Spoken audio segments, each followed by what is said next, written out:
রাধে রাধে। আমি কোয়েল। আজ 22শে অগ্রহায়ণ। আজ আমাদের বাড়ির দুজোড়া কাপলের অ্যানিভার্সারি। তো দেখতে থাকো। আজ সকাল সকাল রেডি হয়ে চলে যাই বর্ধমান। আমার সপ্তাহে 2 দিন বর্ধমানে পড়া থাকে। আমার বান্ধবীরা গুসকরা থেকে ট্রেন ধরে আর আমি নোয়াদা থেকে। পড়া শেষ করে আবার ট্রেনে করেই আমি ফিরে আসি এই মনোরম দৃশ্য উপভোগ করতে করতে বাড়ির দিকে। এখানের একটা দোকান থেকেই আমি নিয়ে নিই একটা ছোট্ট কেক আর এই ফ্রেমটা।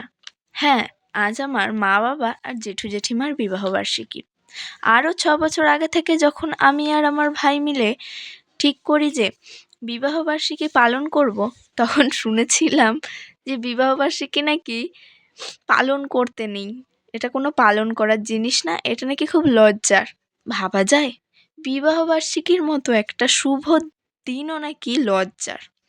বাবা প্রথমত 2-3 বছর মোটেই কেক কাটতে চাইতো না, লজ্জার জন্য। কিন্তু এখন প্রত্যেক বছরই দেখে যে মেয়ে তো থামার পাত্রী নয়। তারপর এখন বাধ্য হয়েই লজ্জার মাথা খেয়ে কেক কাটে।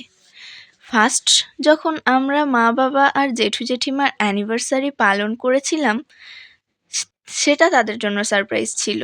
তারা মনে মনে খুশি হয়েছিল, কিন্তু বড়দের ওসব কথা শুনে আমাদের একটু বকেও ছিল। কিন্তু আমি তো ঢিঠ, তারপরেও বছরের পর বছর আমি এটা চালিয়েই যাই।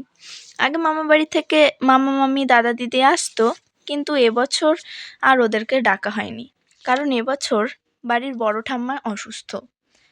আর বাড়ির বড় ঠাম্মা অসুস্থ থাকার কারণে জেঠু জেঠিমার বিবাহবার্ষিকীটাও পালন করা হয়নি। নিজেরাই এই ছোট করে প্রোগ্রামটা সেরে ফেলেছি। আর হ্যাঁ, বাঙালি মানেই কিন্তু 12 মাসে 13 পার্বণ। তো সেগুলি সব দেখার জন্য সঙ্গে থেকো, আমাদের বাড়িতে এটা প্রচুর হয়। আজকের মতো এখানেই সমাপ্ত।